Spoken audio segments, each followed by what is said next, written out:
নমস্কার, ননদ বৌদির রান্নাঘরে আমি জয়ন্তী আপনাদের স্বাগত জানাচ্ছি।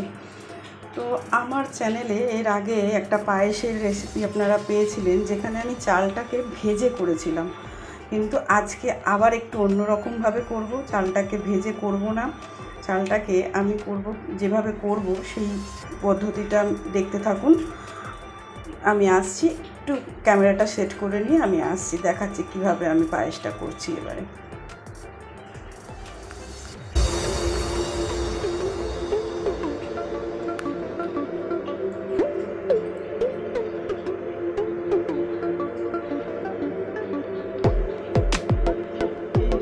আমি একটু ঘি দিয়ে নিলাম একেবারে। আর এই ঘিটার মধ্যে এই 3টে এলাচ যেটা আমি নিয়েছিলাম, ঘিটা গরম করে 3টে এলাচটাকে একটু ফোড়ন দিয়ে নিচ্ছি। কেন কি ফোড়ন দিচ্ছি? এলাচও বেশি লাগবে না, মুখে পড়লে খারাপ লাগে। আর আমি এটা বন্ধ করে দিয়েছি ওভেনটা, ঘিটা পুড়ে যাচ্ছিল বলে।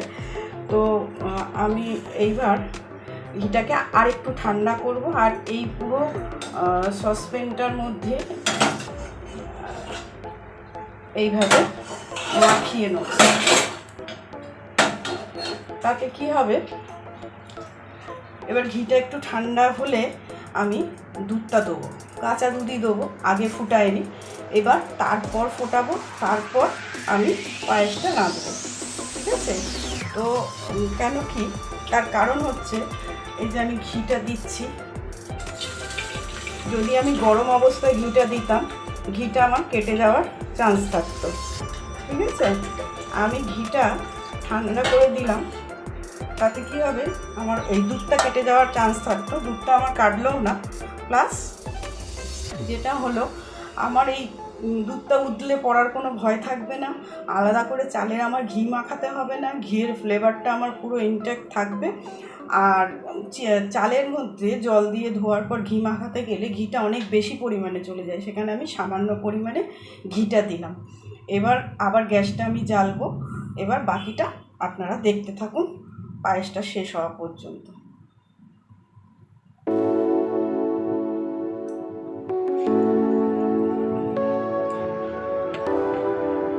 তো চালটা আমি ধুয়ে নিয়ে চলে এসেছি। এই যে চালটা দিয়ে দিলাম। আমি ঘি মাখাইনি চালটায়, কেন কি ঘি মাখা আর ঘিয়ের প্রয়োজন পড়বে না। আমি প্রথমেই ঘিটা দিয়েছি, এটাতে আমার দুধটা উতলে উতলে পড়ারও ভয় নেই। পায়েসে বেশি ঘিও গেল না, হালকার উপরে হয়ে গেল। আর এলাচটাকে ফোড়ন দেওয়ার কারণে এটা একটু এলাচের স্মেলটা ভালো আসবে। কেন কি এখনকার জিনিস তো একদমই ভালো নয়, তো সেক্ষেত্রে এলাচের কোনো স্মেলই পাওয়া যায় না। আর আমি খুব রিচ করতে চাই না বলেই হালকা করে কম ঘি কম এলাচ এইসব দিয়েই করেছি। এলাচ বেশি দিলে মুখে পড়ে, তো আমি সেই জন্যই কম দিলাম। তো পায়েসটা অনেকটাই এগিয়ে এসেছে। এবার আমি দেবো চিনি অ্যাড করবো এর মধ্যে। প্রায় খিরখিরি হয়ে গেছে।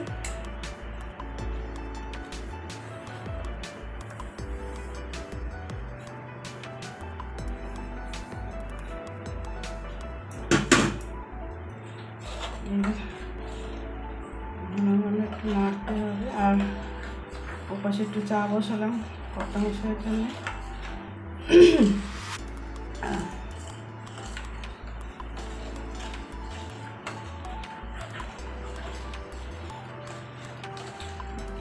পায়েসটা প্রায় হওয়ার দিকে, এতটা ঘন হয়ে গেছে। চলো, পায়েস হয়ে এসছে। এই যে একদম গাঢ় গাঢ় ঘন ঘন হয়ে গেল। এইবার আমি কাজু কিশমিশটা ভিজিয়ে রেখেছি, এই যে কাজু কিশমিশটা ভিজিয়ে রেখেছি এর মধ্যে দিয়ে দিলাম। দিয়ে একটুখানি এটা হাঁটবো, একটু টাইম দেবো, দিয়ে এটাকে নামিয়ে ফেলবো।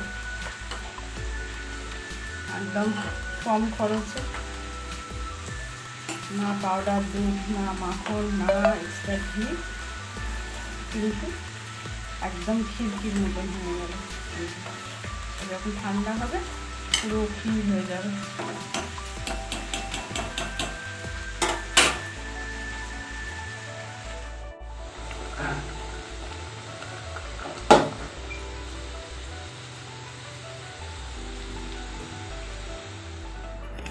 দেখো পায়েসটা কিভাবে ফুটছে টকবক করে।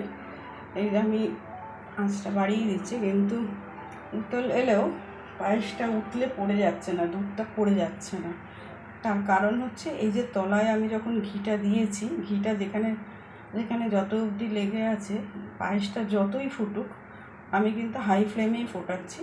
তা আমাদের এটা উতলে পড়ে যাওয়ারও ভয় থাকবে না উপচে।